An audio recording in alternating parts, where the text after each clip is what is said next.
The history of the Roman emperors is a remarkable tale, a story of war and peace, splendor and ruin, rise and fall.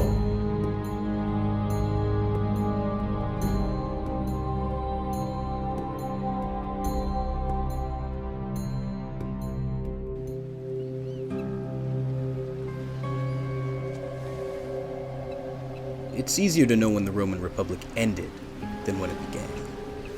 It ended here, on September 2nd, 31 BC, off the coast of Greece near the modern-day city of Preveza.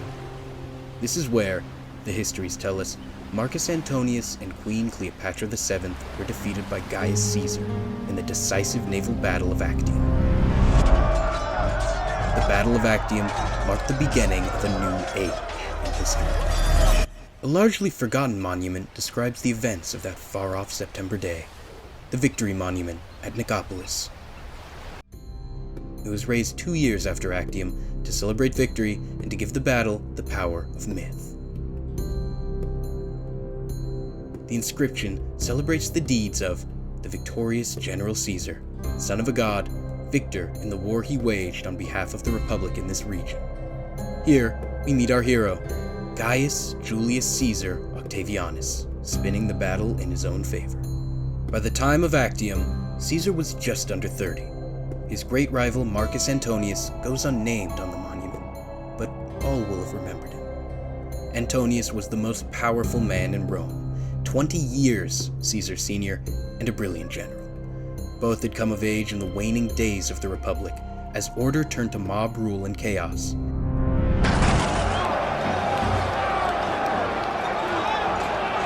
Caesar, in particular, became quite good at surviving. He had spent his short life fighting for the inheritance of his adopted father, Julius Caesar. In this endeavor, he had at first feuded with Antonius, and then become his ally. In the course of a decade of warfare and scheming, the two men had divided the Roman Republic between them.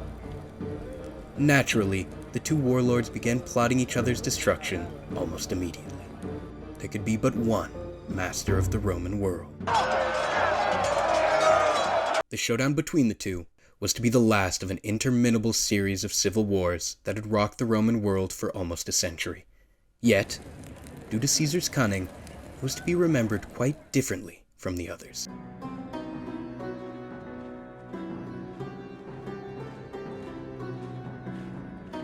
When Antonius first arrived in the east, he had been met by the young Queen of Egypt, Cleopatra VII. She had been a close ally of Julius Caesar, and had even borne him a son, Ptolemy Caesar, or Caesarion, Little Caesar. She was charming and intelligent, and knew how to play to Antonius' every weakness. Soon, she had him wrapped around her little finger. Even though Antonius was legally married to Caesar's sister Octavia, as part of an alliance between the two, he lived with Cleopatra in Alexandria, and fathered several children with her. The two whiled away their time, throwing spectacular parties and hatching grand plans. One day, dressed as gods, sitting on a golden throne, the couple declared that they would divide the East between their children. The ceremony was magnificent. The whole city of Alexandria turned out to celebrate its holy sovereigns. It was also a complete public relations disaster. Rome was still technically a republic, after all. Such open displays of monarchy, such brazen claims to divinity disturbed many wealthy Italians who treasured Rome's republican tradition. So, ever the opportunist, Caesar turned Antonius and Cleopatra into symbols of Eastern tyranny. Caesar spread vicious rumors that Cleopatra had stolen Antonius' manhood, that the aging general was no longer even Roman. As a coup de grace, the young Caesar read Antonius' will to the Senate. This was illegal, of course, but the people needed to know the truth. The contents were shocking. Upon his death, Antonius was to be buried in Alexandria alongside Cleopatra. Caesarion was to be recognized as Julius Caesar's legitimate heir. The children of Antonius and Cleopatra were to be lavished with expensive gifts. It was all Caesar needed and more. Why, in the words of one historian, he might have written it himself. In the end, Caesar didn't even bother declaring war on Antonius. Cleopatra, that oriental despot, was his true enemy. Protecting the West from her tyranny would be his justification. Their war, the final war of the Republic, would be for the very soul of Rome itself. The war would take place in Greece, as Roman civil wars so often did. Antonius planned to wait for Caesar's forces to cross the Adriatic, cut their supply lines, and destroy the Caesarian army with his superior ground forces. The exact opposite happened. Marcus Vipsanius Agrippa, Caesar's childhood friend and indispensable general, moved quickly, capturing strategic coastal ports, cutting off the Antonian forces from fresh supplies. Beset by illness and desertion, Antonius attempted a breakout at Actium. In the chaos of battle, Antonius and Cleopatra succeeded in breaking out and failed at all else. The war would continue for another year, but Antonius knew it was over. It's said that as they retreated, he sat in silent self-absorption, holding his head in his hands. The doomed couple fled to Alexandria, where the end finally came. Antonius fell on his sword and died in his lover's arms. Shortly after, Cleopatra held an asp up to her breast and joined him in death. With the defeat of Antonius, Caesar became the most powerful Roman to have ever lived. When he finally returned to Rome from the east, the young Caesar made a great show of resigning his emergency powers and restoring the Republic. The Senate begged him to retain his powers. Many senators probably meant it. He accepted, of course. To not accept would tempt further civil war. One thing was clear. The Republic of the past was dead. The only question was, what would replace it? The answer? A new republic. But this would be very different from the old one. The old offices of the Republic would remain, tokens for the elite, but everyone knew who was really in charge. This new republic was now the patrimony of a single man and his family. The young Caesar would oversee the Republic and ensure that the government did not descend into chaos. But to stand above the Republic, to truly embody it, Caesar would need a new name. Augustus was an obscure title, meaning the majestic or the venerable. It had highly religious connotations, recalling the founding of Rome itself. Famously, Romulus had founded Rome with august augury. Caesar took the title as a name, becoming Imperator Caesar Augustus, roughly His Majesty Commander Caesar. 2,000 years of using it as his name have blurred the novelty of this act. No one had ever been called Augustus. Many great Romans had received new names to honor their conquests: Magnus, Africanus. Only Augustus shared a name with the king of the gods.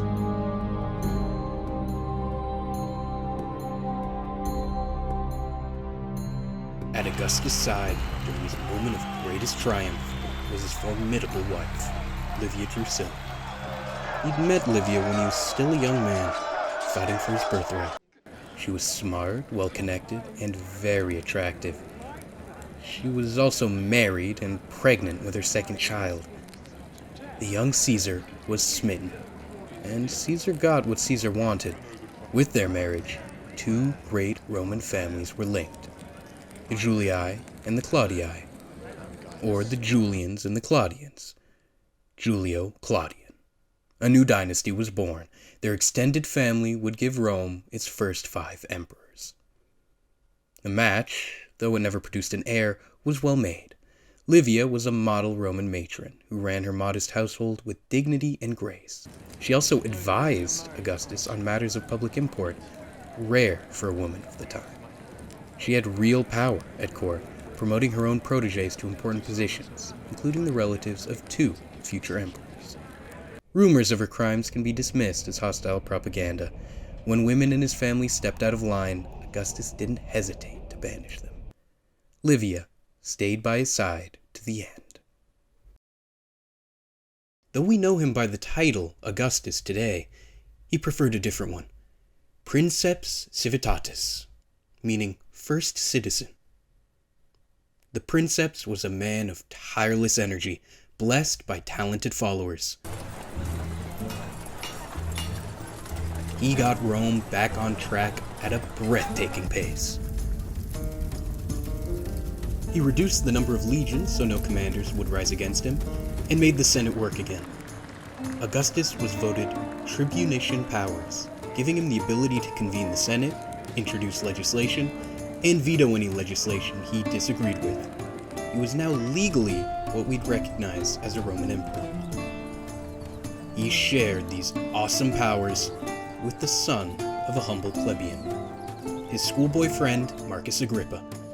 Together, they reformed the tax system, provincial administration, Rome's aqueducts, and laid the foundation for 2 centuries of imperial peace. Rome was finally recovering. The population was booming. Prosperity had returned to the Roman world. The arts flourished in this new age. Through his able culture minister, Maecenas, Augustus patronized many talented up-and-coming artists. These include some of the most revered Latin writers in all of history: Publius Virgilius Maro, Virgil, Publius Ovidius Naso, Ovid, and Quintus Horatius Flaccus, Horace. Their works laid the groundwork for all Western literature that came after. These poets walked a very thin line, free to write about whatever they wished, but limited in how far they could criticize the new republic and its conservative values. When Ovidius became involved in scandal, Augustus had him exiled to the edge of the civilized world. Morality must be upheld in the new order, at least publicly. Augustus' family, while a model of morality in public, was, behind closed doors, a hotbed of sex, intrigue, and factionalism.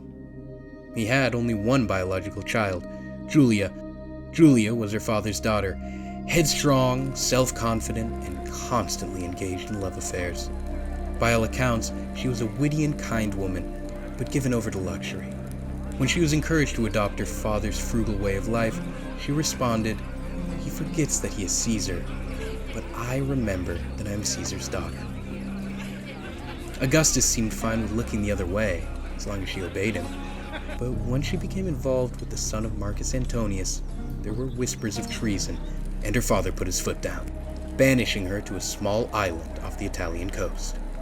In due time, her daughter, another Julia, would follow her into exile for the very same reason, getting involved with politically dangerous people. Despite pressure from the plebeians to release them, both would die in exile. In the aftermath of these humiliating scandals, said Augustus cried out, "If only I had never married or died childless." The fear of death haunted Augustus for all his long life. A hypochondriac with a weak constitution, Princeps faced death from illness on several occasions. His death would have been catastrophic. Luckily for him, Augustus lived a long life, but if his republic was to survive beyond him, the Princeps needed to designate an heir. We can follow his plans by looking at his daughter Julia, first to who she married, and then to who she gave birth. Marcellus, the Princeps' nephew, came first, but when he died of disease, Julia was remarried to Agrippa. This stalwart ally of Augustus gave the emperor several grandchildren before also predeceasing him. Now, attention turned to Agrippa's sons, Lucius, Gaius, and Postumus. But Lucius and Gaius both died prematurely, and Postumus was unsuited to rule. As a last resort, Augustus turned to his stepson, Tiberius. The two had a complicated relationship. Though he greatly respected Tiberius for his achievements, Augustus found his stepson dull and uptight. After one particularly long meeting discussing the succession with his stepson, Augustus is supposed to have said, "Poor Rome, doomed to be ground by those slow-moving jaws." Tiberius felt no better toward Augustus. He deeply resented the political games the Princeps often played with his life. Tiberius had been forced to divorce his much-loved first wife, Vipsania, to marry Augustus' wayward daughter Julia. The match produced no surviving children and left Tiberius without a wife at all when Julia was exiled. If that wasn't bad enough, Augustus was adamant about having a blood relative succeed him, so he kept Tiberius in the background for years. Heartbroken, bitter, and depressed, Tiberius went into a sort of self-exile in Rhodes. For years, Princeps was happy to keep him there. Only the untimely deaths of Lucius and Gaius convinced Augustus to recall Tiberius and make him his heir. Tiberius was brought back into the fold and went on to serve Augustus well, if grudgingly, for the rest of the Princeps' long life. When the Princeps finally died in his bed at the ripe old age of 75, no one alive remembered the old republic. Few mourned it. One-man rule had sunk its roots deep into the Roman imagination. The Augustan Revolution had left its mark. Now all eyes turned to Augustus' successor, Tiberius, the most accomplished man of the age, an excellent general, and a man uniquely unsuited for the role of emperor.